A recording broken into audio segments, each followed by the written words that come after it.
statements, the report from, or the minutes of last month's meeting. And is there any discussion or additions regarding those? If not, I would entertain a motion to approve those. I make that motion to Wrong. approve the Move. agenda. Second. I'll second that motion. Any further discussion? If not, all those in favor say aye. Aye. And opposed? Very good, thank you. Public comment. Is there anyone from the public that would like to have a comment? Could we meet you as a new city employee? Absolutely. I don't know if I need to come up there or. Well, I think we do, because there's people watching on the other side. Thanks. Absolutely. So my name is Stuart McCreary. I'm the new city manager intern with the city of Garden City. Originally from Virginia, but came to Kansas for a master's in public administration at KU. So very happy to be here. Really enjoyed my time so far. Very good. Good to have you here. Welcome. Thank you. Welcome. And a great choice of school, by the way. Oh. Really? Well, I don't get to say it often. That's valid. It's a certified public announcement. They gotta send him part of his alumni There dollars you back, go. right? Okay. Lana, could we have your report, please? You can. Good morning. Good morning. Morning, Lorna. All right, Project Eagle, we've not had any response back from the Department of Commerce on that project. That's one of the RFIs we responded to. We are in the process of responding to another RFI that's due this week, so that one will be submitted. It's not listed yet as a project, but it will be submitted this week. Nothing from Project Darwin. I do have an email out to the Department of Commerce to follow up on all of these projects because, as you remember, there for a while we kind of had a slew of Department of Commerce opportunities, and we've not really gotten much of any response from them. So not a lot going on there. Project Aberdeen is working on, excuse me, working on some additional discussions now. Green River is moving forward. They have identified the site they like the best and are now moving forward with traffic studies and that type of stuff. So Steve is working pretty closely with them to make sure we keep everything moving forward for them. Excuse me.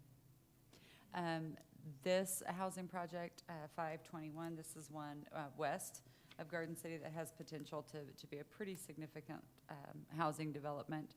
And we'll have some follow-up discussions with the county. As you know, the big challenge out there is wastewater management when we go into that west side envelope between Garden City and Holcomb. So we are actually scheduled to be on the county commission agenda on Monday to throw out some of the initial planning ideas for how we would accommodate the wastewater in that section. 321, as we had told you, the developer did enter into a contract. They did get the first round of approval from USDA and submit their second round, the final, if you will, that includes all of the engineering and surveying and all of that. That all gets submitted next Monday. So again, Steve, bless his heart, has been really busy making sure that everything's getting managed on our end of that project. I will throw out that we did get approval for the community service tax credits for the 3D printer for housing. We've talked about that a little bit with you guys, and over the next month we'll be having some discussions with the manufacturers of those machines, so hopefully we'll be able to give you guys a presentation that shows you how the machinery works.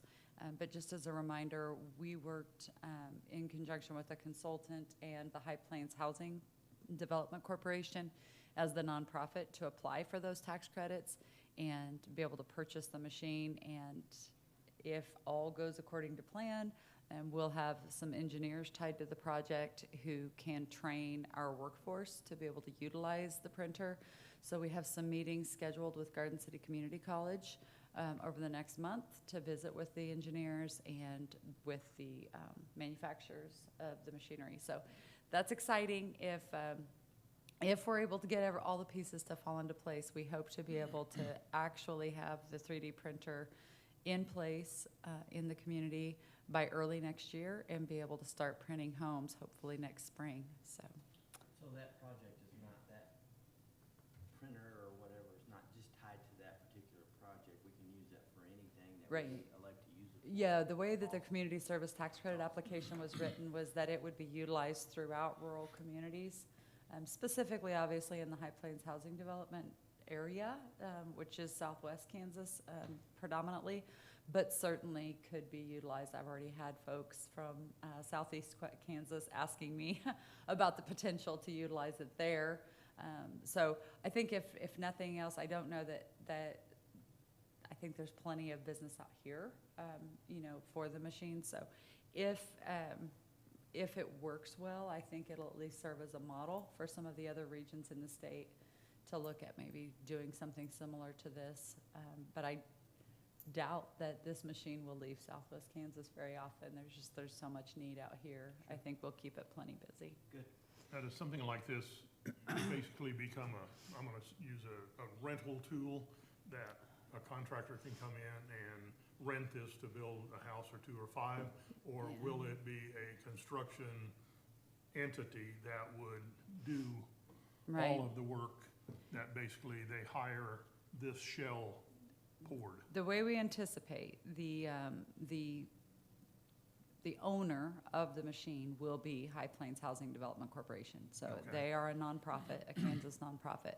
So they will be the actual owner of it, which we felt was important because that gives us an opportunity to really focus on that wage-appropriate housing first.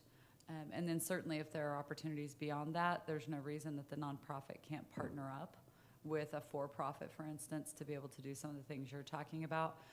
But obviously, our first priority is building rapid construction of good quality housing. So, Okay, thank you. yep. I also, on the housing front, we do have the housing study set up, and they are starting to gather some of the preliminary information now. I just want to remind you guys, one of the things that we really pushed for this housing study is that we find a way to get the city of Holcomb and the unincorporated areas of Finney County qualified to utilize the RHID. Again, one of the challenges we've always had is that there's not shown enough subdivision construction, those types of things, in the city of Holcomb proper or in the county to say that there's a demand. But that's because we can't develop significantly in the county without this tool in place. So I'm hopeful that this will finally be the breakthrough year where we're able to make it clear that if we had a tool in place that would allow us to develop in the county, we would be developing in the county and in Holcomb for that matter. So one of the issues with Holcomb hasn't been so much that they haven't had construction, it's that they don't show a lot of available property within the city itself. So one of the things that we've specifically talked with them about this year is those areas that are adjacent to the city where we know the city would consider expanding services to, having them really look at those opportunities. Yeah. So anyway, that's coming up. They're gonna get started on us within the next few months. We should hopefully have it then. Once we get really moving with the stakeholder meetings and stuff, we anticipate having the finished product back within 90 to 120 days. So from when they start, is that completion during 21 or early 22? it's going to be right in there. It'll be One of those interesting two? whether it's end of 21 or beginning of 22. I think it depends a lot on what all we find as we do stakeholder discussions, but they're doing their best on the scheduling side to get us. So hopefully it will be before the end of the year, but it wouldn't surprise me if it. With this firm doing the Just state of over. Kansas also, does that slow the process or does that speed the process? Right, it pushed our scheduling back, but as far as the actual report, it shouldn't change the time it takes to do our actual report. They've done ours since 2008, so, their experience with Finney County Garden City runs pretty deep, obviously. They know our community very well. So I don't think it'll actually slow the process itself, but it certainly pushed us back, 6 months. Okay, all right, thank Yeah. you. Uh-huh. Stuart is on. Oh, good. Stuart is on, Okay. Mr. Chairman. Good morning, Stuart. Good morning. All right. I'm a little late. And also just, you know, again, things have really picked back up with meetings and obviously with Leadership Kansas. I did want to make you guys aware, I've been asked to sit on a couple of additional statewide think tanks, if you will. I'm having discussions about those this week, and we'll determine whether or not I have the time to commit to those, but I'll keep you posted on that. One of those is a childcare and early learning families type think tank, and in a normal year, it might have been pretty easy to say I just don't have time, but quite frankly, right now, there's money tied to some of this programming, and with all of the cash flowing from the federal government into the state, there might be real opportunities for change right now. So if I can possibly make them work in my schedule, I will most likely say yes to these opportunities. Again, just because we need good, strong representation for our part of the state and specifically for our community. So if those opportunities arise, I'll keep you posted on them so that you know what I'm involved in and you're not surprised when you see my name show up somewhere. So, and that's really it. Again, lots and lots of meetings. There's a lot happening right now, a lot happening on housing, and as you guys know, that's a big deal for us right now. We just have to keep housing projects moving forward. So we're excited to continue to see those opportunities, and obviously workforce, which Nicole will jump into for you, but that's all I have for you unless you have questions for me. What's happening with your retail consultant activities? Yeah, so a couple things we can't really talk about, but probably one of the bigger shifts that's happened over the past month. We do have a developer that the retail consultant brought to us who is looking at a pretty significant investment in the community and should know more about that hopefully by the next meeting, but maybe the meeting after that. But they've already got their letter of interest submitted and feel pretty confident that we're going to get something done with that. So we'll keep you posted. That's retail? Also on the retail front, not tied to our retail consultant, but Garden City Plaza. The owner did call me last week while I was in Kansas City, and we visited about their development agreement. And so Mary Carson for Triplet Wolf Garrison, who's the city's bond counsel, had already completed a draft, and we recirculated that and got the input from city's legal counsel. And so hopefully we'll get that development agreement signed within the next 10 days, 2 weeks. And once that's done, that opens the door for them to go ahead and initiate the financing to get started on all of the improvements to be done out of the Garden City Plaza. About across from Garden City Plaza where the bank was gonna go, is that? Yeah, the bank is going to go. The bank owns that property, Yeah. so they are going to go there. There were some challenges, as you know, with trying to get an entrance that ultimately we spent well over a year working on, only to really have it be a non-workable solution from one of the landowners up there. So, and they do have their traffic, I think, worked out now, which allows that development to move forward. But hopefully it won't be very long. I know they're very anxious to get going and get their operations gone. So you've been able to work out through KDOT and everybody to be happy on Kansas Avenue? I think it's going to be fine. Yeah. Good. Thank you. Anything else for Lana? Okay, thank you. One question, do we have any information on when Old Navy's gonna open up? I've been asked by 3 people. I said, I haven't Because, opened see, yet. now you know our pain. It's only about retail and restaurants. That's all anybody cares about. We know. We're hearing that things are very close. That's about the best answer I have That's what for I've you. been telling them too, you know, I thought, well, maybe somebody does know something. Yeah, well, I'm guessing somebody somewhere does know something, Okay. but it isn't us. So I just smile and nod and say, but won't it be amazing when they do open? Yeah. So, Okay. I saw something in the paper or somewhere that they was gonna be in August sometime, because they were advertising for employees Okay. for an August opening. Didn't say when. if you would apply to work there, you might be able to get us more information. No thanks, I'm liking the retired life. And you're Okay. getting good at it, right? Yes, very good at it. Way to go. Highly skilled. Okay, if nothing else, Nicole, for your report, please. Good morning. Good morning. This last month, the Fannin County Workforce Connection groups all met in person for the first time in over a year. So that was exciting, if nothing more than just a networking opportunity for everybody to be back in the same room and kind of share their stories of the past year. On the plus side, the youth development group, as of right now, we are planning for an in-person career fair in December, unless something changes, which it very well could. So we are planning for that. We're also doing,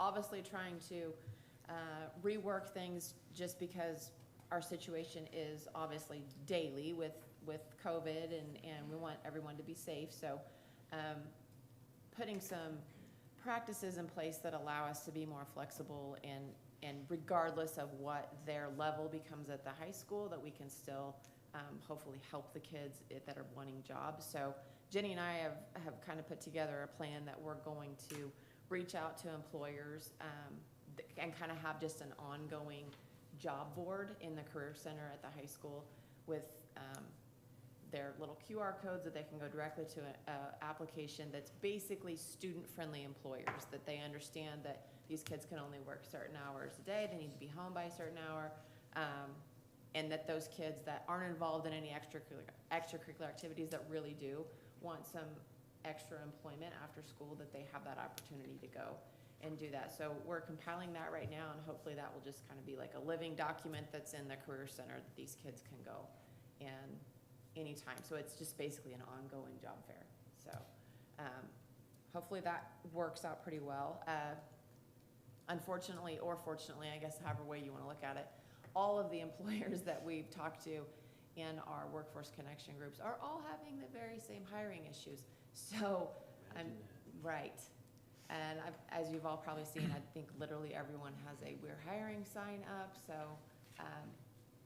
I think it's a struggle for everyone right now, but I think it does help them to get together and realize maybe they're not the only ones that are having hiring issues. So talking with Tina at Workforce One, that she has seen a huge increase in recent high school graduates this last year that were coming in this summer wanting employment, that they don't necessarily want to, you know, they're in that group of, I don't want to go to school, I just want to go to work. So she's really been trying to help them get in, and which has actually been good because that kind of beefs up the OJT programs, on-the-job training programs, and apprenticeship programs. So she's been really able to push that.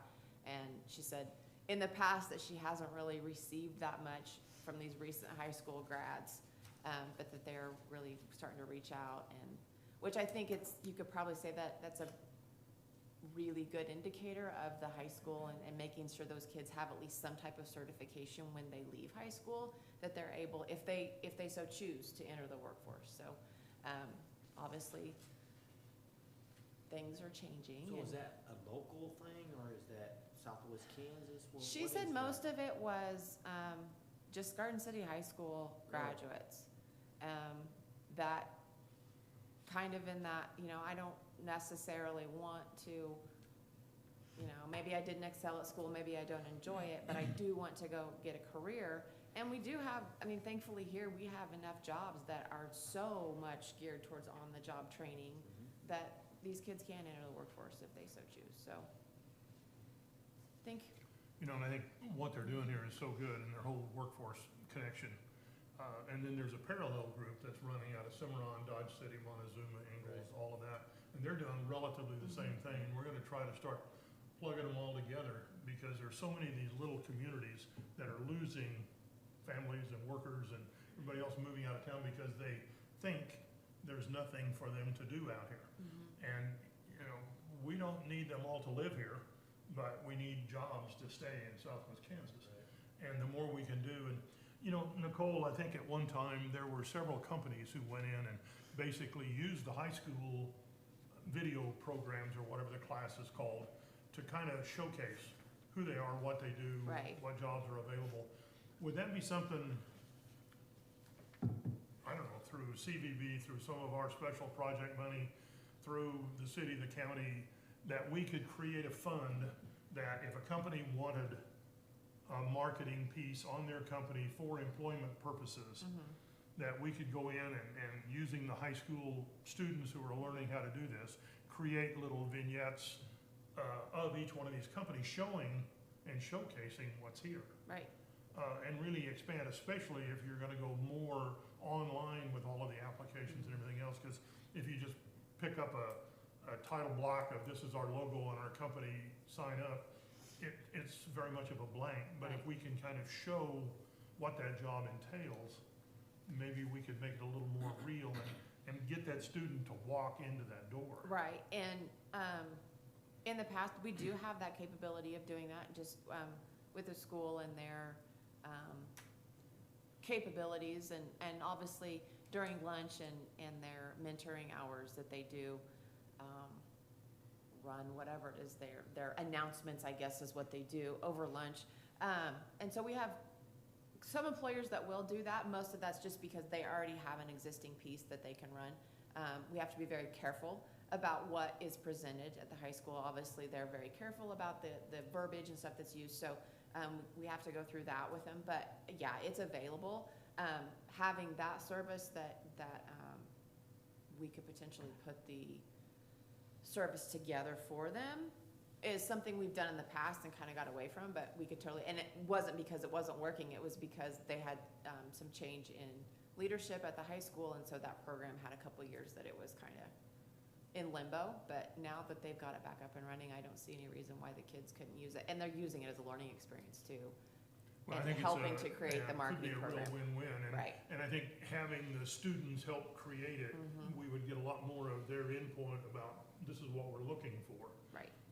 And I don't know if the college has a parallel program in that vein or not, but I think we need to start doing anything we can. Lana's talking about housing and we beat childcare to death, but everything we can do in terms of creating employees and retaining is gotta move to the front of the line. Mhm. And eventually, we're gonna need to start recruiting outside Yeah. Southwest Kansas, because we're at, what, 2% Mhm. unemployment? And, when we create this, I'll just call it a war, with employment, it's gonna get worse. I believe we need to be reaching out. Are there other agencies that we can work with to recruit? Wichita just announced that they're gonna start hiring a bunch of folks for their aircraft Right. industry. Well, and it's tough, especially when you've got your smaller hometown businesses that are trying to compete Yes. with the Tysons and those of the world that, Right. have that financial backing behind them that says, okay, yeah, we need employees, we'll up our wages, we'll pay for it. And that's really, right now, we have a lot of employers that are starting to see that as, I've already upped my wages to $15 an hour and I still can't get people to work. And it's, I don't know what to tell you. We're just gonna be in a tough spot for a while. But it's, you just have to, if you've put the investment into that employee to train them, you have to, as an employer, have to view that as an asset that you don't wanna lose. And so I guess as an employer, you just have to value that as how much is it willing? How much are you willing to pay to keep that? So granted, obviously you don't wanna put yourself in the red on your bottom line, but it's just, we're in a give and take right now, and it's not that it probably didn't need to happen eventually, but it's just, I think it's been so much of a all at once that it's a big pill to swallow, so. It is. Real tough. The problem is, all the communities are experiencing the Yes. same thing, even Wichita and Yeah, Kansas they City, are. they can't find employees, so. Yep.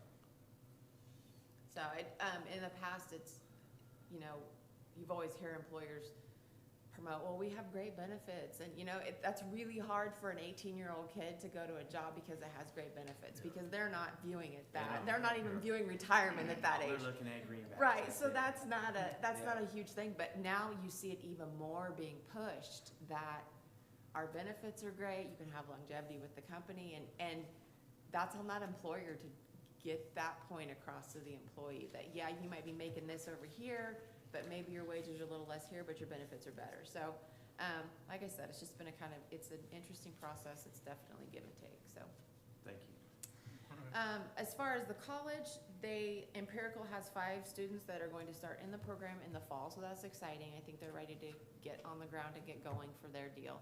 And basically how that program will work, it's very similar to the John Deere program. They found their 5 recruits. They will pay literally all of their expenses for education for them to go through the industrial machine mechanic program. And then after that, they will have employment at Empirical. And then also on the college front, the tech ed programs are seeing huge numbers, and I think every program out there is seriously considering, do we need to hire another instructor? And so those are good problems to have, but obviously it's good that the kids are, college has been getting into the high schools, so they, these kids know about the programs here. The carpentry program, like you said, has just completely taken off.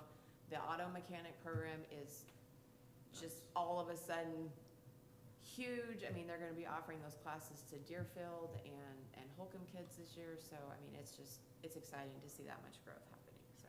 Good, very good. That's all Anything I else, have. anything else for Nicole? I have a question. I don't know if it has anything to do with economic development. Just the other day, Laura Kelly, we did the stimulus, or what do I want to say? Unemployment, yes. Do we have any, as us, can we say, hey, people are out there wanting to work, but they're making more money staying at home? Yeah, we're not seeing that significantly in our community, that is the issue not? here. No, and we asked for actual numbers of folks, but they either don't have it available and broken down by county or region, or they just don't want to make that available. But what they did send to us was kind of just the state numbers, and it gave us a look back to go back far enough that it was pre-pandemic to now, looking at quarterly numbers and new unemployment starts and that type of stuff. What we had here is different than what they're seeing. I was just in Kansas City last week for Leadership Kansas. Certainly they're feeling exactly what you hear about in the news. It's mostly entry-level positions and service positions that they're not able to fill. For good reason, again, as you said, as long as folks can make a choice to not take those entry-level and lower-paying service jobs, that's the choice they're making, because they're in a position to make that choice right now. What we're seeing here is different. We actually grew jobs during the pandemic. So while other communities, for instance, Kansas City and Wichita, were seeing a constriction on their economies, and they saw those into person services, our economy, being a production-based economy, was growing jobs. So we needed more people making goods in our community than we had ever before. So what we're seeing is actually exactly like Phil's talking about. We've talked for years that there's only so much growth we could accommodate with our existing infrastructure, with our housing, with our childcare, with our workforce availability. So it isn't that we have kids running to the other end of the state. Like a lot of the rural communities talk about, their youth is just leaving, and so that workforce never becomes available to them. We don't have that challenge. We've done a tremendous job of educating our children on what is available if they choose to stay within the community. Our community college has done, again, an incredible job of meeting the needs of our employers. The challenge we have is that we grew. We grew at a time when others were constricting. Now, would it be eased if the unemployment benefits were gone? Potentially. I mean, it's possible that somebody who's been on unemployment in Wichita or in Kansas City would see, oh my goodness, they have real job opportunities, career opportunities for me in Southwest Kansas. I should relocate out there, get into one of those career fields versus just a service position here in Kansas City. Maybe that would happen. Us being able to connect directly to that individual is going to be a challenge for sure, but there's certainly some of that we're looking at. We're looking at that messaging on social media that says, come build a life with us, not just come get a job, if you will. But to be completely honest with you, I think it would be very short-sighted, and it's extremely reactionary to assume, and it's been assumed by many. It's been assumed that that's the issue. If we allow this to be political and just say it's your fault because you didn't kill it, we will miss the opportunity to do what's necessary to continue to grow our economy sustainably. We need to be looking at the real problem, not trying to create a fire over there that gets everybody's attention. Our real issue is we are growing too fast to keep up with demand, and we need to take care of that as a community. We have to stay laser focused on housing, on childcare, on infrastructure. All of those things have to continue to happen in our community, or we can't continue to grow. You had talked about us reaching out to high school You're welcome. students, and concentrating on those high school students. Have we ever thought about maybe going to the community college and talking to the college students that are there from outside the community? They're actually going, and I mean, Lana, you're a transplant from Leota. You're a transplant from Hanston. I'm from Wichita. You know, Don't look at Bob. I'm sorry, but you know what I'm Larry's like, saying? who are you people? We have, where'd you guys come from? Where'd I come from? I'm just kidding. Anyway, I can tell you where I'm going. but you know, talking to those students about staying here, you know, getting their 2-year degree and staying here and being supervisors, managers, or something to that nature in Right. the community And you know, that the we're at. college actually does a really good job, and I probably just because it's a little bit smaller population that they're dealing with. Sure. And because restrictions are probably less than they are at the high school, so the college probably actually does, in the grand scheme of things, a little bit better job of getting the employers in Okay. than the high school does, just because of scheduling and logistics. It's easier to get into the college, and so they are having, I mean, I will say their faculty goes so above and beyond, and I'm sure is never paid enough for what they do, but they really do make an effort to get the employers in Sure. to talk to the kids, so. Well, Now, I would say though, on the academic side, we probably haven't had as much interaction, you know, with those students who aren't involved in some type of technical Sure. training. We're not as connected to those students. Some of that is just, it's tough. A lot of them are here on scholarship. A lot of them are involved in the, you know, the required extracurricular stuff that they're having to do. So we've talked about that a lot. Is there a workforce Opportunity, there yeah. even while they're in college? Sure. And we just kind of hit a wall every time we've tried, again, mostly just because they're really committed to the various scholarship programs that they're engaged in when they're here. We just don't have a lot of students who aren't tied to some extracurricular program, so Well, it and I makes it think more I challenging. think you're seeing a lot of that too in your workforce in the service sector. I think they're hurting quite a bit because so many of your kids that are at the JUCO are tied to some type of scholarship or sports program, and so they already have a job. Their job is to play basketball, play football, whatever. So they don't have a lot of extra time, which I think in the past we really did rely on those community college students that they come in and they fill that need of that service job. So I think that's part of it, but. And as far as the tech programs, I can say that, I know when I was out there, we probably had 50-60% of the police officers come from the college. Sure. Yeah. And that's from all over Kansas. And what helped was our advisory committees, the sheriffs would recommend us, Sure. things like that, and it goes for all the programs there, Okay. Yeah. with the exception John Deere. I mean, they're already employed when they come here, so. Yeah. Well, and Ron, I would say to your comment on the unemployment, talking with the Workforce One employees who, that's a lot of what they're doing is navigating people through if they are choosing unemployment benefits.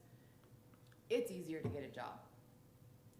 The application process for unemployment is so restrictive and there's so much red tape that it is easier for these people to get a job. And your Workforce One and Kansas Works employees, that's what they're finding is like, okay, well, we can take you through this process.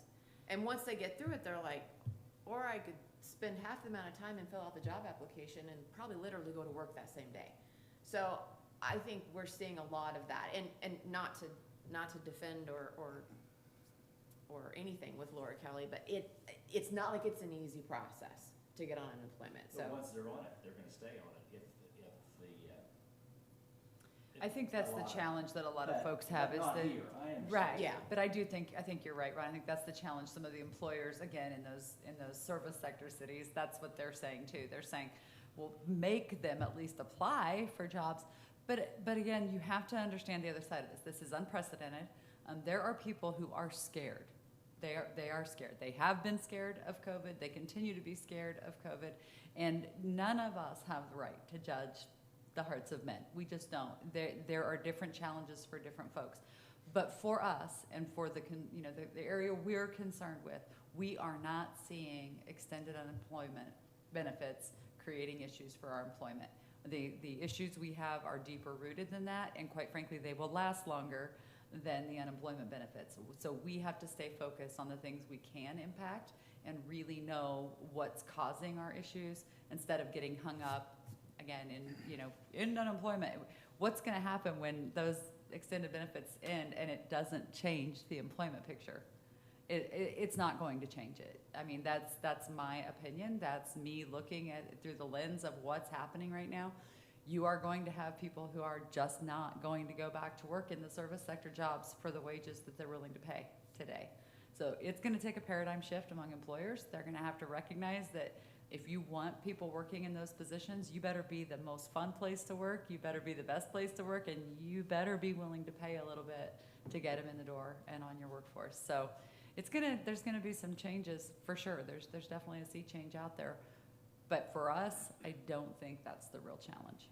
Yeah, I think we've got a great workforce. We've got great people out here. I mean, look in the paper and the news, what's going on with, in the Wichita area back east, with all of the legal things that are going on with employers and supervisors and managers and all of that kind of stuff. It's ridiculous. And I think for the most part, everybody treats their employees well and they retain them. So, and maybe we need some supervisory manager training for some folks, to avoid that kind of problem in the future, so. Okay. Anything else for Nicole? Thanks, Nicole. All right. Mr. Cottrell. That chair is it's so cool. Oh, I'm glad you like I it. love my chair. love that chair. Okay, on the industrial side, Lana said we've kind of focusing on the envelope between Garden and Holcomb, and we'll make a pitch Monday to the county commission to get a sewer study going, so we know exactly what magnitude of investment might be required. And then hopefully be able to continue pushing that into actually a plan of action and make it happen. Lana said we are working on a submittal that's due this week. It's Project Watch. Don't have a whole lot of information on them other than just some basics. We don't have any utility loadings or anything like that, so there's nothing we can go out to our partners and really fine tune a pitch. So it's going to be more, here's a site and here's what we offer when we reply. On the commercial side, Project Red Wing, which is a commercial and industrial, good-sized commercial and industrial project, is still moving on.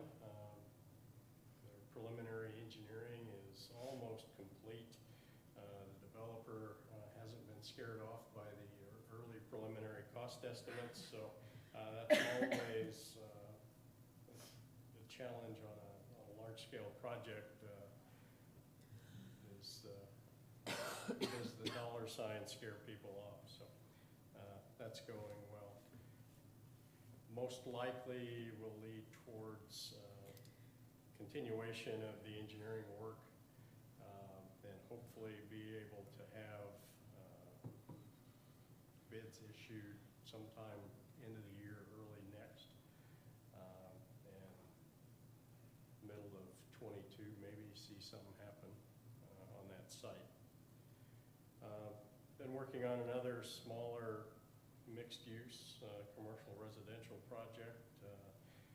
The developer is committed to finding architect. He's interviewed additional one yesterday, and full speed ahead up to the point of almost issuing project to bids. And then I'll have to see how cash flow on some other projects is happening as to the timing on when that goes into reality. But the property has been secured? Property is secured, yes.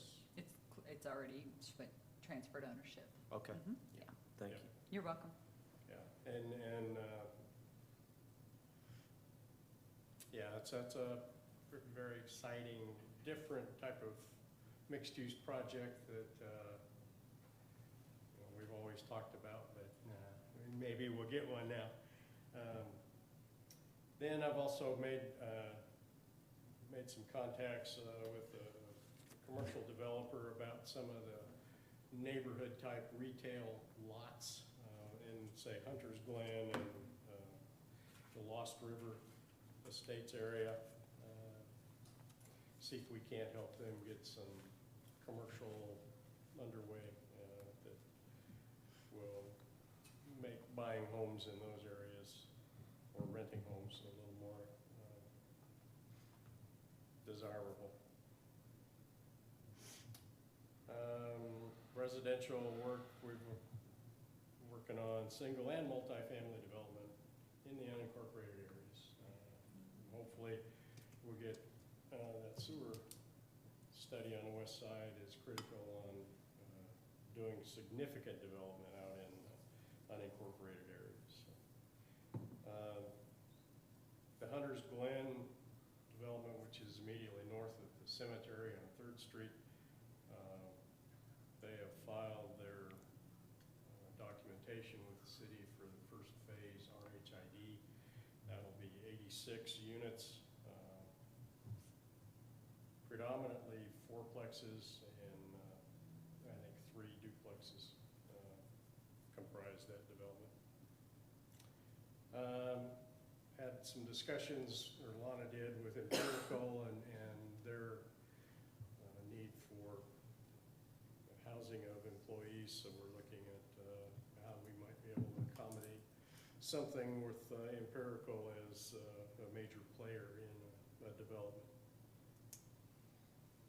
And there's a small group of lots, adjacent lots, in kind of an infill development area within the city that I met with the property owner about an RHID to get that going. Any questions? What's going on the east side of 3rd Street, north of the church there at the cemetery? Looks like there's some new basements going in. That's What's that building? That isn't a house. Yeah. It is? There's Yeah. some housing, new housing going in. Yeah, I think there's 7 lots up there, Milestone. 10 lots, I believe. 10? Small number, but there are detached single families. Okay. The first one is actually, Dang near done. well, yeah, it's. On the outside. On the outside, Yeah. I mean, they've got to get in and, rough ends and start pulling wires and everything, and then hanging sheetrock. It's fully enclosed, and the roof is shingled. From the street, it looks like a shed. Pretty square.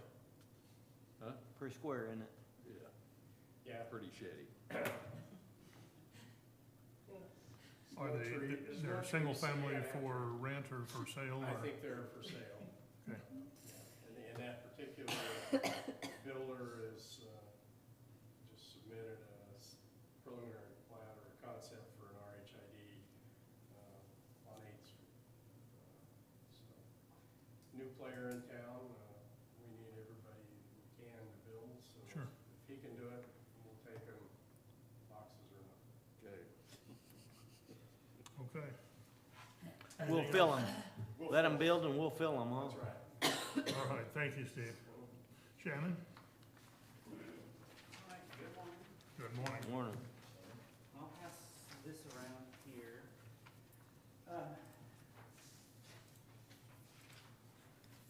I will say before I get started that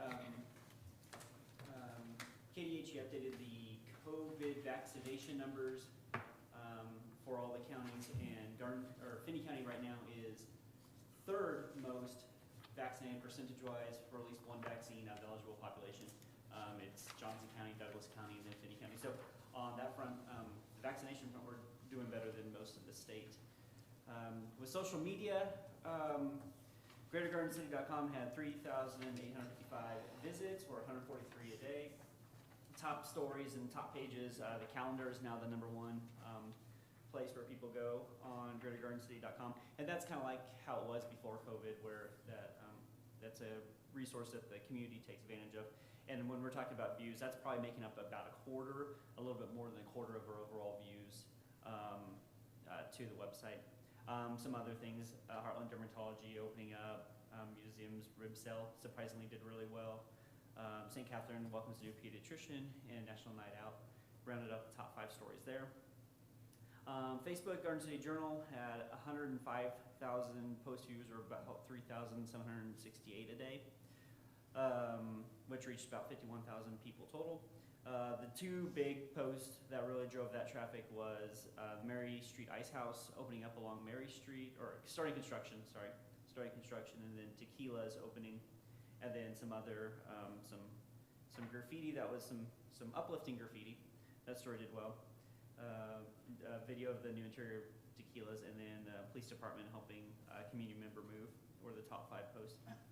And then Greater Garden City's Facebook page had 8,460 posts over the last 28 days, or 300 a day. So doing pretty well on there. Again, a lot of the views that we see on social media kind of goes up and down based on how big a story is. In this case, we had 2 really big stories that did really well on Facebook, so we had some pretty high numbers. Okay, the other thing that I'll talk about today, and I'd like to point out that for the last couple of board meetings, I have said I will not talk for a lot of time, because I'm going to need that for when we actually talk about KDOT stuff. That's this time. So when you're like, are you still talking? That's because I took that time from last meeting and moved it to this meeting. So what I'm going to talk about is looking at how KDOT scored the projects through this IKE system that we did for the 10-year update of the traffic projects. And the first thing is I passed this around, and this is the only reason I passed this around and I didn't include it on here, because I didn't even think about it until I was reading through this stuff again last night. I'm like, you know what, it would be good to see kind of what scores in the end projects get. So when we're talking about, well, this might make a difference on 1 or 2 or 3 points, when this might make a difference on 1 or 2 or 3 points. This is just the projects, and these are just the expansion projects, so they're either passing lanes or going to 4 lanes or something like that. And I just included District 1, which is Northeast Kansas, District 6, which is Southwest Kansas, just to show what the overall scores in the end look like. And that's the blue column, and it's probably really hard to see. So, but just to illustrate that, I mean, we have projects that are ranging between like 67 to like 50 something. So when we're talking about this might make a 3 or 4 point difference on the scoring system, that's a huge jumping in what those are. So when we're talking about all these little issues that get into some of the potential issues that the scoring system went through, little changes could make big differences on where projects land in the hierarchy of the scoring system in IKE. So you don't have to look too much at this. It really is just to show you kind of what scores we're looking at, and really how close some of these projects are to one another. So just a history of where we've been at, and this will take 2 seconds. Remember, this is a recoloring of the map. This is the darker you are on the road, the more it's traveled. So that's what the highway system in Kansas looks like right now. If we go to the next slide, remember that if we look at all the divided rural highways in Kansas, these are all the ones who already are divided. We see this is the kind of traffic that we expect to see on those. That's the ones that we actually are seeing right now. And we see that there looks like there is a definite line, and actually when we talk to KDOT, this pretty much is actually how it goes. There's a line that says if you take your non-truck traffic on a road plus 4 times your truck traffic on the road, if that's greater than 9,000, that's the shaded area, that really should be divided highways. So if we go look at some of our local roads, stretch 1, 2, 3, and 4, and 5, And just, I'm gonna point out, because we're gonna talk about this at the end of all this, about 45 minutes from now, 4 and 5. 4 and 5 is 83. So we're gonna talk about 83 in a bit. So number 4, number 5 are 83. So they are right on the edge, but span 1, span 2, span 3, 54, Liberal out east, Dodge City, Garden City, those already should be divided. We have the traffic on them that are divided. So this is kind of the stuff that we've led up to, and this was really in the works before we even got to the IKE process, before the state did their whole thing. But this is how we're reviewing our roads out here, and we felt that we had good evidence that we should make a good case for dividing our highways. Okay, so how was IKE scored? So how were the projects that the Department of Transportation looked at, how are they scored? Well, they were broken down into 2 pieces. There was an adjusted economic score, which scored up to 25 points, and there was an adjusted engineering score, which is scored up to 50 points. The adjusted economic score was broken down by economic impact, which is they call GRP basically GDP. How much GDP is that can add to the Kansas economy? Traveler benefit, and then they made a benefit cost ratio. How much does that project cost for the benefit that we get? The adjusted engineering score, which is what we're going to look at first, looked at present capacity score, which was 15 points, future capacity score, which was 10 points, trucks per lane, which was 12.5 points, and then EPDO, which is talking about injuries along this stretch, and converted that to a kind of a point system. That was up to 12.5 points. So we'll first talk about this adjusted engineering score, and really what I'm going to be focusing on is issues that I see that made a difference on how our projects are versus Eastern Kansas projects. So that capacity score, this is making up 15 points of our total score in the end, is this capacity score. So some of the problems, or one of the biggest problems that we see in this, is that all roads will score the maximum possible points when they reach 75% of their capacity. Okay? And one thing we don't know is, when they're talking about that capacity, does passing lanes count, add capacity? Which, remember, one of the problems that we have with adding passing lanes instead of 4-lane roads is once they add a passing lane and then they start to do this, well, now you have capacity, so you don't have as much need for a 4-lane road. That's one of the things, and they said that in the scoring system, passing lanes don't hurt you. But these are the kinds of baked in things that could hurt us. So one issue is that we don't know if we get passing lanes, if that's gonna make our capacity bigger, so it's gonna be harder to score higher. Number 2, which is the bigger one, is any road that's at 75% capacity got 15 points. We have, and if you had 200% capacity, you'd get 12, or you'd still get your 15 points. So we have roads out here that are way above capacity already, but they're already hitting as high. We could keep on piling on cars and cars and cars, and there's no way for the scoring system to say, you get more points, you're more important. Once you hit 75% capacity, you're already at as much importance as the amount of cars that you put on your road. That's it. And we see that that's an issue. We have roads that are already over 100% capacity, but we can't score any more than those that are at 75% capacity. So do you know the time frame that they've been at that 75% capacity? Like how many years in a row that they've been in that capacity? I don't, because the only historic data I can see is the counts. I can't see what they count. Like, how do they calculate that capacity? I'm not sure. So I don't have that historic capacity. There might be something we could request from KDOT to see a historic capacity load or something like that. That may be an avenue to take with, hey, we've been at this capacity for this period of time. What's taking you so long to make a decision to get out here to us? But still, it's only worth 15 points. Yeah, well, but I get that. Right. Which, if you're talking about, and these are specifically expansion projects, I would take this as my number 1 thing to look at is where are we over capacity, and let's alleviate that over capacity. So that's issue number 1, and I will let you know that as we go, it kind of just gets worse. Future capacity. This is 10 points. This is a projection of future road use that really it hasn't been described on what it's based on. But once you get to 100% capacity, you've already scored as much. Once your future capacity is at 100%, you've already scored as many points as possible. So, and I will say, in any place where you have capacity, the future use was only increased. So if we're already at 100% capacity current, and then they say, like, for example, one of our roads out here, we were at 120% capacity. They said in the future it's gonna be 176% capacity. We've already scored max 10 points. I mean, it doesn't matter.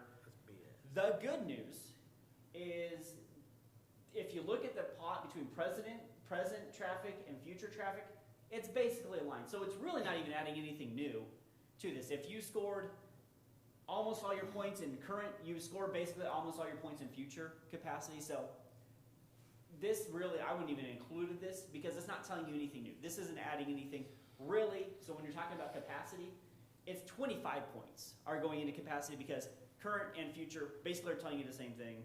It's in here, and I don't really know how they're doing the projection, but it's basically some linear transformation. It's not too big of a deal.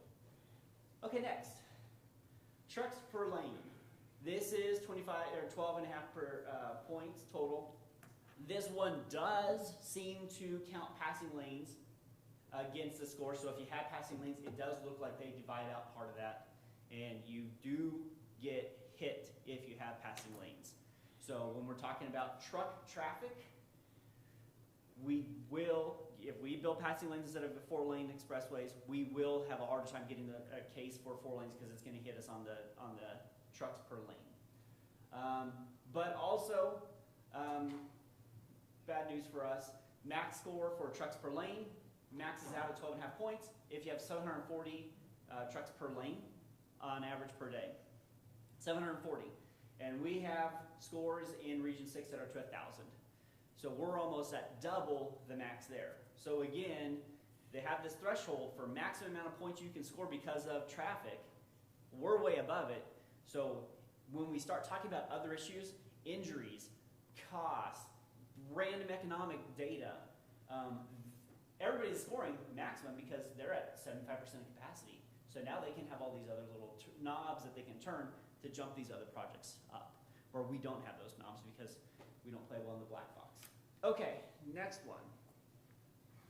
Equivalent property damage only. So this is talking about the injuries, the wrecks that happen along a span of road. And if you ever want to know what KDOT thinks about different kinds of injuries, here's what they value it as. If it's a property damage only, you get 1 point. If it's a possible injury, it's 13 points. Non-incapacitating injury is 25 points. Disabilitating injury and fatal that's associated with the crash is 125 points. So if we're talking about what's the difference between having a crash and having a fatal crash is about 120, scores about 125 more weight to this formula than just a crash where they just have damage.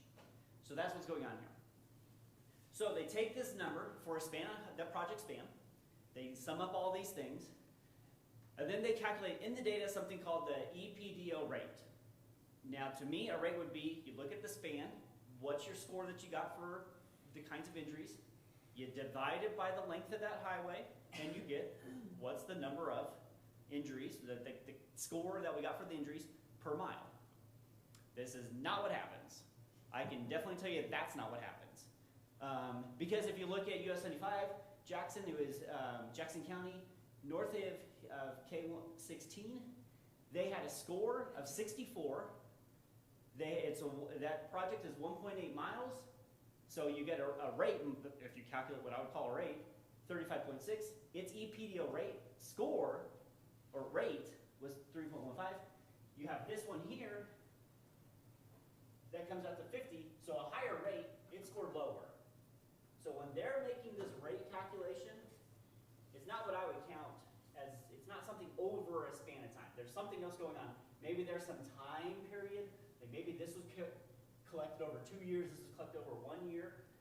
It's a really weird way to do it, but it's not what I would have obviously done to calculate rate.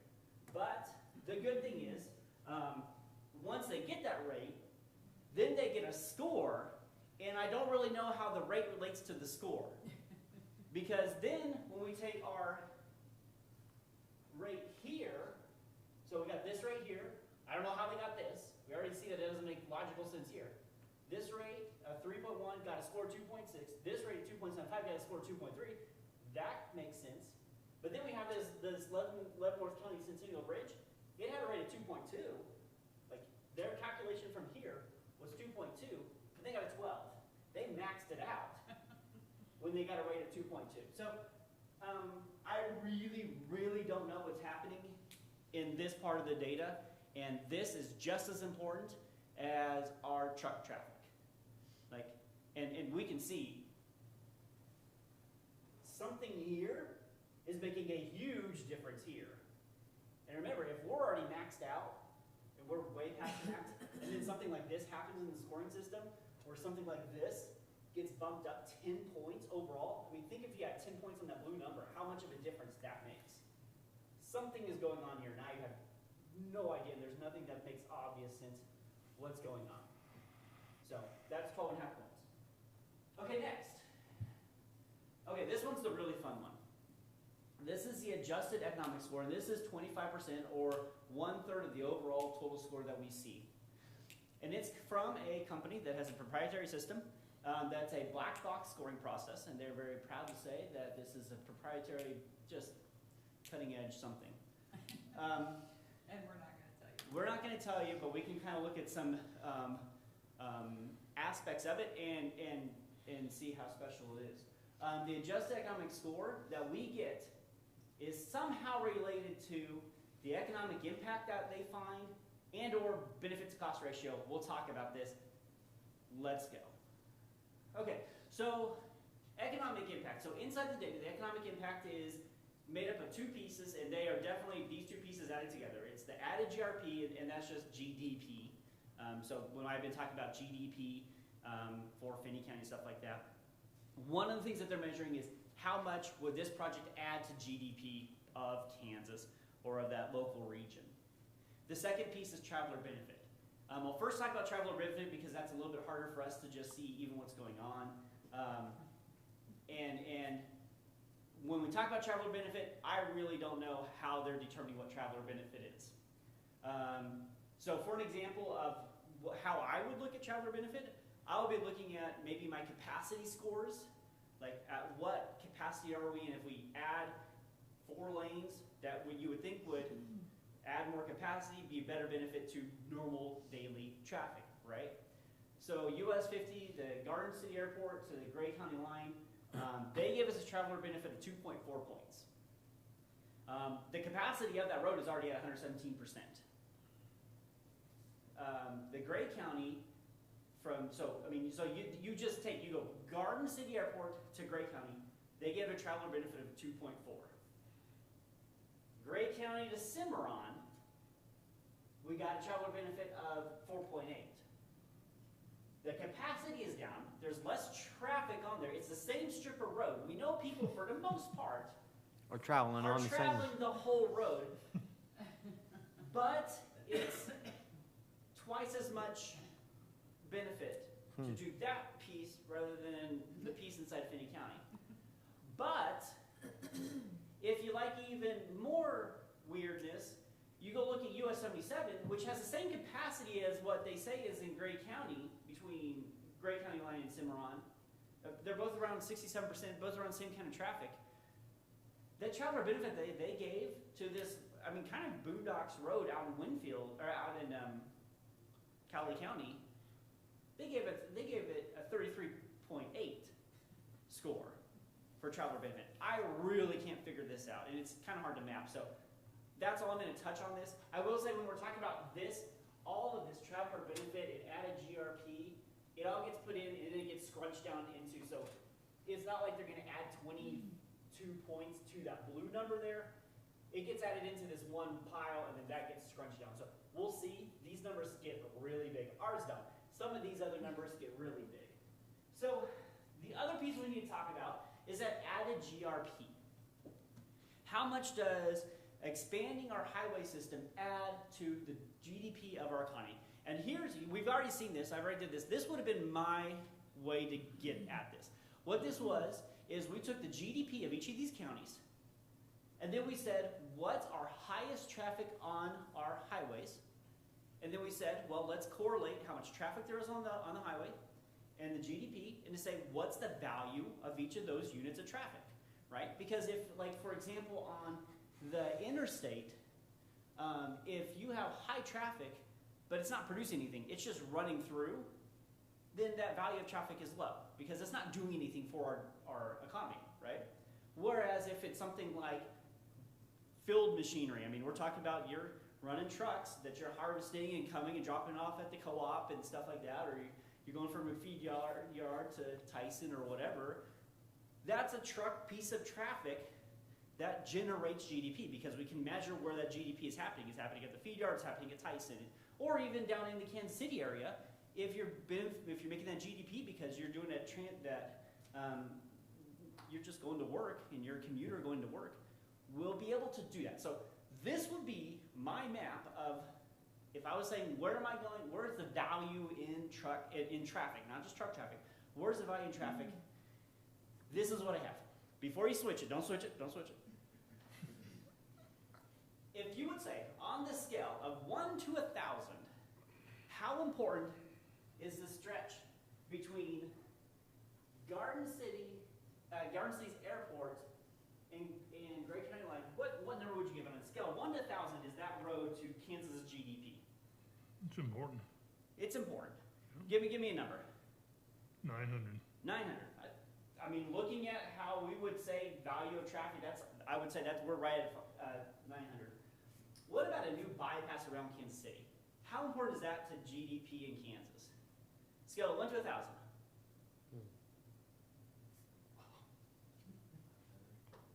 500? I mean, it could help, but it might help something there. What about the road north of Scott City on 83? Scale of 1 to 1,000. Where would you rate that on the importance to Kansas's GDP? It's higher than the one around Kansas City. One would think. Well, let's go ahead and bring up all of these black lines are the expansion projects that KDOT has. All of the black numbers are the black box score that they gave for that for that piece. How big is it to our to GDP in Kansas? You're off a little bit here. They scored the road airport to Gray County as a 2 to our GDP. A little bit of a trick out here. They said that that new loop would be 1,005 to our GDP. 1,005, or 500 times more important than our road right here. And again, a little bit of cheating. North of Sky, I'm sorry, that doesn't contribute anything. 0. Literally 0 to our GDP. This is the black box numbers that they came for our economy in Kansas. Some other really quirky things that come on, you can see the bypass around Pratt scored a 1. The bypass around Keenan, 13 times more important to GDP. Same traffic. Actually, you could probably even say that there might be a little bit more traffic here because you can break off north a little bit. You see Pittsburgh is actually, the bypass around Pittsburgh is one of the big stars of the show into our economy, as well as this piece of road right here, 26, 13 times more important than most of our stuff out in this area. So we can see when we're talking about these components that make up a third of our overall KDOT scores, benefit to traveler, which makes no sense, and economic, which makes really no sense. There's some issues to talk about. I did put all these orange ones, so everything that's in a black is when they're going to 4 lanes, some sort of 4 lane. So you can see where the concentration of 4 lane projects are. I included these orange ones that, these are the passing lanes and the economic benefit to passing lanes. One other noteworthy quirk, this piece out here at 54 in Seward County, if they were to make it a 4 lane, economic benefit 1. If they were to do passing lanes, economic benefit 2.5. They're scoring that the passing lanes would be better economically than 4 lanes on one of our more heavily trafficked. So, I mean, really, I don't know what's going on here. Like, really. But there's good news on this. If we go to the next slide. Oh, wait. Oh, well, this gets I'm not really sure. So what they do is they take this traveler benefit, they take this economic impact benefit, they cram it all together and they call this a benefit to cost ratio. I'm not sure what this ratio is. I did get some things. It's not just taking your economic impact and cost for a project, right? Because you would think you summarize your two benefits, you divide it by the cost of the project, and that's how much your benefit to cost ratio is. That's, to me, what a benefit to cost ratio should be. It's not that. It's close to that. It's weirder than that. So it was worked out. So for our project here, our airport to Gray County line, they gave us a total economic score of 8.8. Our total project for that project is rated at 90 million. Okay, so if you divide out what the economic impact should be, you get a 0.098. They gave us a benefit to cost ratio of that should be 0.98. 0.098, that actually works out. But if you go look at all that data, they have scaling factors built into this. So when they're talking about benefit to cost ratio, some of these projects get multiplied by 3.5. So when they say your benefit to cost ratio is this, they would have actually times it by 3.5 for some projects, or 2.5, or 1.5, and they're really discrete. It's like this. So there's some scaling factor. That's not just the benefit to cost ratio. It's benefit to cost ratio plus how much we like it, or something. So that's one piece. But even better, go to the next slide. When they actually score it, the adjusted score the final, you get this benefit to cost ratio, and then you push it into your scoring system. There's not even a clear relationship there of what's going on. Because here's all these different benefit to cost ratios, 0.6, 0.4, 0.3, 1.5. The end score that they gave, after all of this, whatever the heck is going on, this 0.6 benefit to cost ratio got a score of 20. This 0.4 got a 23. This 0.3 got a 20, which is, they had a half the benefit to cost ratio, but had the same score. This one out in 50 Dodge City, they got a 1.5 benefit to cost ratio, and then it scored 22, which is less than this one that had a 0.4. So even after they did all of this black box, whatever, you can see that there are some that have this score or this score or this score or this score on benefit to cost ratio. They all got the same points. This score or this score, this. I mean, benefit to cost ratio is ranging between 0.5 to 2.5. They all scored 23 points. Still, there's not even an obvious way that they went from their weirdness in the black box to the points they actually gave. So that's all messed up. And so again, when we're talking about 3 or 4 points, that's the difference between getting a project done or not. And there's no obvious way that it's going. Okay, so was it good? I definitely would say they did something because I had their data. There's a lot of things to be maybe desired in how they go here. But there's even more go on. There are flat out errors in the data. One of the things in the data, they treated the airport to the Gray County line as if it was already divided 4 lanes. So when they're counting truck traffic, instead of dividing by 2, they divided by 4. So we got half the truck traffic we should have had in scoring in there. Got 1 mile in there, don't they? Is there a 1 mile? I don't. Well, no, their project is to actually do the part that isn't yet. Okay. And that's what's listed, and they're dividing it. They're treating it like it is divided, but it's not. Okay. In the data. We also have missing data in our injury data. Like there's just blanks. No other district has blanks. We have a 0. So I know that they didn't just put blanks for 0 because we do have a 0 in our data, but they have blanks. It's treating it like these are zeros, but we don't know for sure. And if we're not hitting one of these fatals, if this 4 or this 20 or 10, one of these was fatal, remember that's 125 points out of something that's scoring like this. So are those actually missing these? Are they 0? What's going on? Next, errors in formula. Benefit to cost ratio does not seem to take into account the length of the project. So it will cost 2 shorter projects to come out with a larger VCR just based on how it's broken down. So in the data, if you were to take this project, A, that has the same length, the same economic impact, and the same cost, and all you did is you said, you know, I don't like A, I wanted to call A1 and A2, I'm just going to divide the project in half.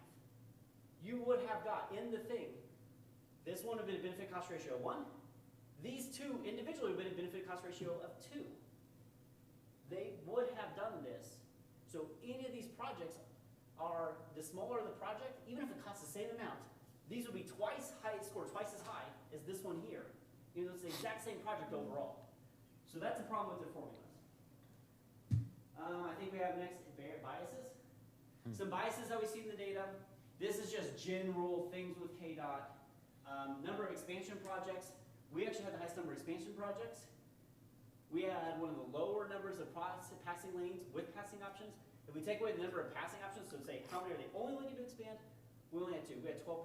The only one who did worse than us is District 3, which is northwest Kansas, and they did really bad. They didn't even get on the list. They had no projects.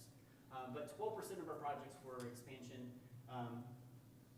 Things that are of note here that we need to just keep in mind when we're talking about stuff are cost per expansion mile. So when we're talking about our projects here, our cost per expansion mile is about $5 million per mile.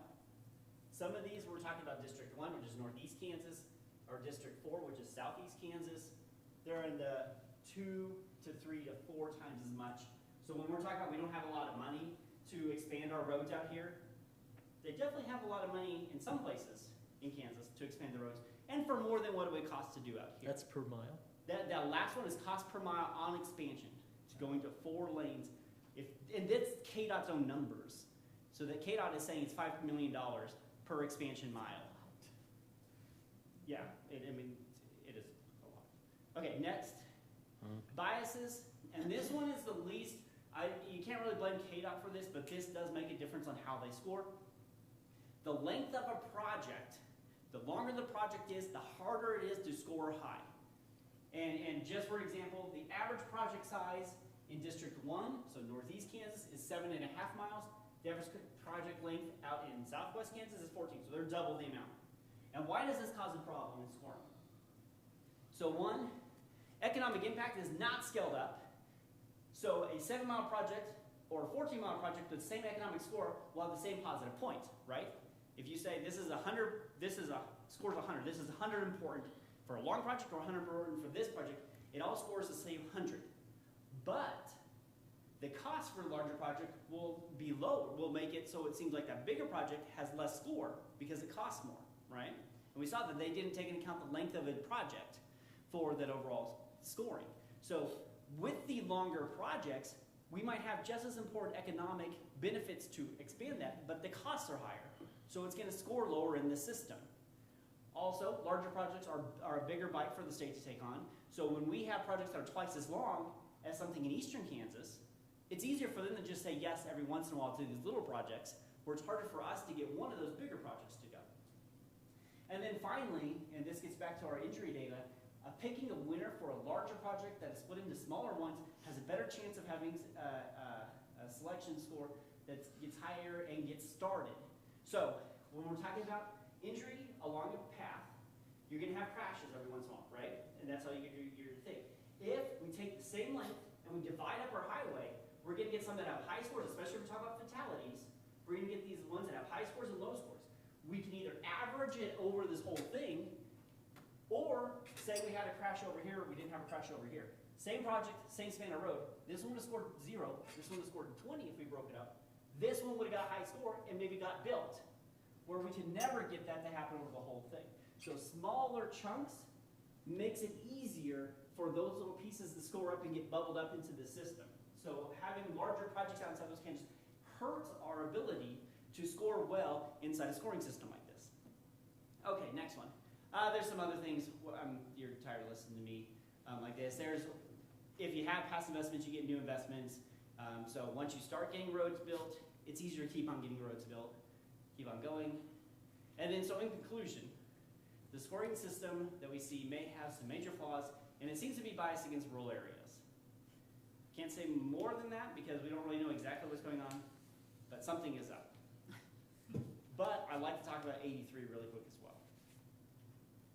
So, I had the opportunity to go back and forth between Scott and Garden, and I really didn't know what the traffic count was like, but I was passing cars and I'm like, this seems like a lot of cars. I don't know what a lot, when you look at a traffic count, it's like 4,000 a day or 6,000 a day. what does that look like when you're driving? I didn't know, but it seemed like a lot. So go back to Garden City, Scott, between June 25th to July 2nd, ranging in times from 8 a.m. to 5:30 p.m., and I was counting for 26-mile spans. The reason I counted for 26-mile spans is because the first time I thought, like, I should actually be counting this, I was coming back from Scott City. I just hit reset on my little trip odometer, and then I stopped when I got right north of Bosselman's, and that's 26 miles. So then I just kept on doing 26-mile measurements. So fun thing is, I did these measurements. These are the counts. This is, and then I plotted them for the time of day. So this was like 5:30. This was in the morning. You kind of actually get a pretty neat little curve there. So these are some good estimates. The one thing we need to point out on this is it's during wheat harvest. So this is wheat harvest time. So we got some interesting data there. So if we go to the next slide, we can use that data and get an estimation for the traffic on that highway, 83, from those 11 counts. We can take that formula, count it out, and when you do that, and I will say, because they said, wait, what's going on here? It's going below 0. I actually did, when I did my formula, and this formula said, you know what, there's negative 83 cars on the road. I didn't say, no, you know what, that's 0, that's not 83. I actually put in negative 83. So my formula says there's actually negative cars. That's canceling out some of my positive cars here. So I'm estimating on the low side of things. Daily traffic count of 8,629 cars going between Garden City and Scott during this time period. And I did count north of Scott a little bit, and I was getting about the same count. So this whole corridor up to K4 was getting about the 8,629 daily traffic count. You go look at, I was guessing it's about 50-50 between trucks and non-truck traffic. KDOT, when they did the measurement, it was about 41%. So we'll just take that 41%. So that's getting us 5,000, almost 5,100 non-trucks on there a day, and 3,500 trucks. Remember, when we're talking about trucks per lane, and we divided it when your max was at 750 a lane, we're a lot higher than 750 a lane during harvest. And to be comparison, if we're talking about the truck traffic by Oakley on I-70, we're almost putting in the same amount of traffic as the interstate is with truck traffic in this area. So go back, next thing. Oh, you're right there. So remember, number 5 is this span of highway that we're looking at. This is where KDOT measured it. Go next slide. I took the highest count I could on the part that hasn't been divided in Highway 69 out by Pittsburgh. This is right by Pittsburgh. That's where they are. That's the highest piece that hasn't been divided yet. And there is evidence to say that they should divide it. It falls above the 9,000, and it is getting divided. What do we take if we look at our data that we just got from Harvest on Highway 83? It's all the way up there. Remember, our line to divide highways should be is here. Here's all of the rural highways besides the interstate. All their traffic. That's the traffic we were measuring during harvest. Not even close to the rest of rural. We're not even divided. Not even close to the rest of rural divided highways. So this leads to the questions of, and I think that's what my next slide is, does KDOT consider rural congestion time periods when deciding on expansion projects, such as planting or harvesting? And what percent of days is Highway 83 traffic under those conditions? Because this was just during wheat harvest. We have corn harvest, we have milo harvest, we have alfalfa harvest, we have corn planting, we have wheat planting. I mean, this isn't just that 1 or 2 weeks. How often are we under these conditions? Year round. Huh? It's year round. Right? And so if KDOT does do, so the Standard for Urban Congestion Issues, they do look at rush hour traffic, shift work traffic, and do expansion projects based on rush hour, based on shift work, and expanding out the roads from that. And how often are those roads under those conditions? Can we do the same kind of question for something like 83 that says, you know what, I know our daily count on a normal day is 4,000, but during harvest it's 8,000. And what kind of thing can we do with that? So it wasn't 45 minutes, but it was close. But we still only get 25 points.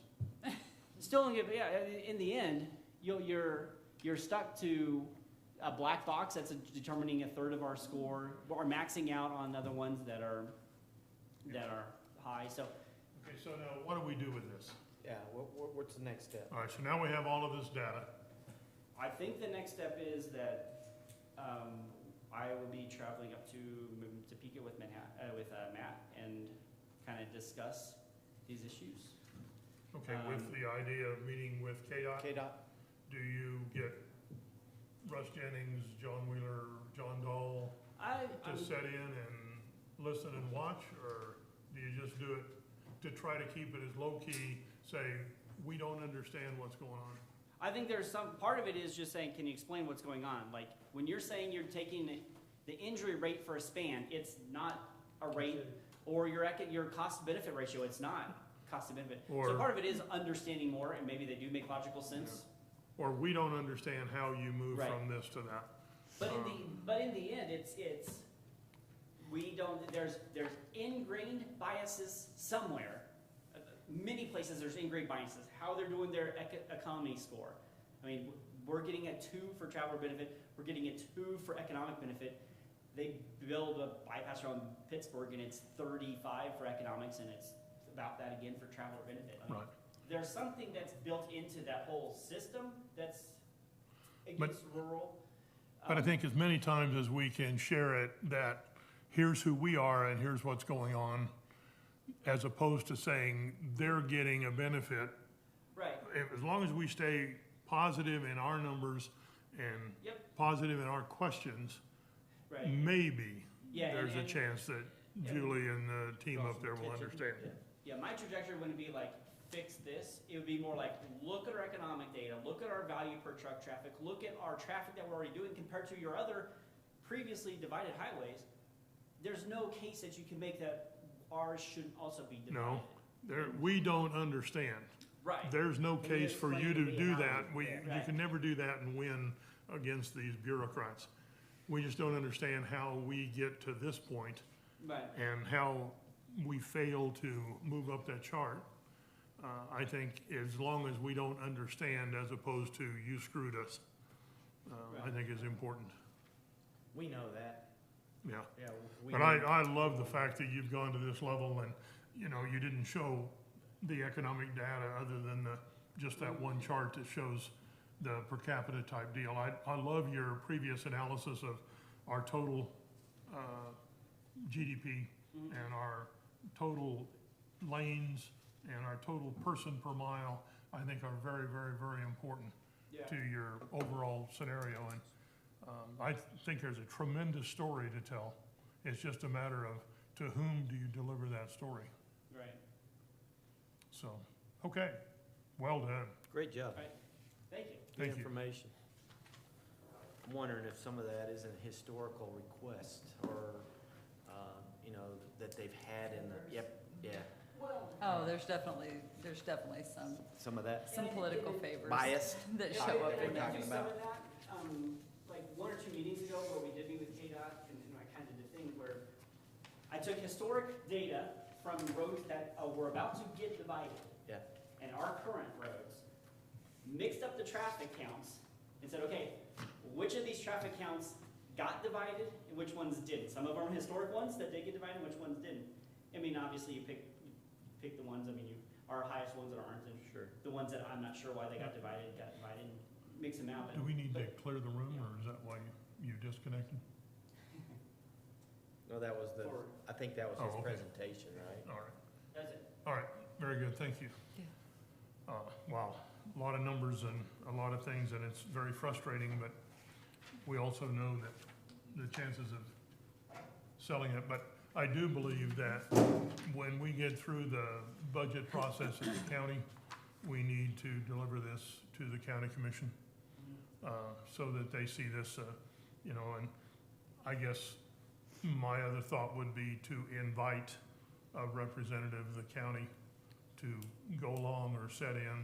They may elect not to, but it would be good if we presented that as a Finney County Garden City situation. Yep. Okay, anything else? Any questions for Shannon? We got that worked out. Any new business? Mr. Chairman, I might mention that the gentleman that was here taking pictures earlier, I didn't mention to everybody else, but they were here from Black Hills Energy. taken some pictures of my interaction with the economic development for some publication that they're gonna do. They did ask me if there was any releases that needed to be signed. I didn't feel we would be discussing any confidential information, and we would not need to sign anything, so I told them, no, I did not think so. If you feel we need to, then. No. I think in further explanation, our co-board has been awarded a chairman's award for his activity, not only in his company, but what he does in the community. And I think they're going to publicize that, and for that, we say congratulations, my friend. Kinda wish you'd have told me that, I'd put a little different makeup. Okay, we need to have a short executive session because we've run a little long. We'll ask for 15 minutes there. Pointing out the next two meetings, we are not on Wednesday. We are on Tuesday for August and September. Make sure you adjust your calendars accordingly. But we are here, right? Okay, we are in this moon. In this room, yes. Okay, so hearing no other business, I would entertain a motion to adjourn to executive session. So moved. So move. And a second? A second. A second. Any discussion? All in favor, aye? Aye. Okay, therefore, we will go into executive session. Thank you very